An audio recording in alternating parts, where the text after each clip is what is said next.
ဘာလို့လဲဆိုတော့သူရေးစားထုံးကုန်တဲ့အတူတူရိုစီရဲ့တရောတစ်စုံလုံးကတက်တည်ဖြောက်ဖို့အတွက်မီးရှို့ချက်စီပစ်လိုက်ကြပြီးပြီဒါကြောင့်သူ့တရောကိုတောင်းတော့ပေးစရာကလည်းမရှိထိတ်လန့်ပြီးဖြေဖို့တော်တော်ကိုအခက်ခဲဖြစ်နေခဲ့နောက်ဆုံးနှင်းသူစာကတရောကိုထုံးကိုပြင်ဖို့ပေးလိုက်တယ်ဆိုပြီးကြံရမရပြောလိုက်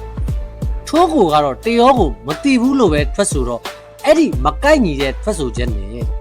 CCTV မှတ်တမ်းတွေဖွင့်ပြပြီးတော့ရိုစီရဲ့အစုပ်ထဲမှာလည်းအခေါင်နေတဲ့အစိတ်တွေမကဘူးတရောစေးဘော်ဇင်ရဲ့တစ်ဆေးမုံတွေပါတဲ့အဖက်တစ်အစစ်အမုံမွားတွေကိုပါငါတို့တွေ့ရှိထားကြောင်း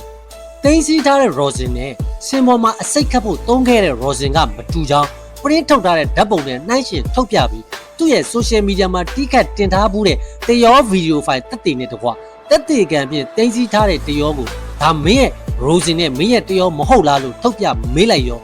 သူလဲစိတ်လှုပ်ရှားပြီးမငင်းနိုင်ပဲကြောက်လန့်နေတဲ့မျက်နှာပေါ်မှာမျက်ရည်တွေစီးကျပြီးဝန်ခံချက်တွေးရတော့တာပဲအောင်ကြီး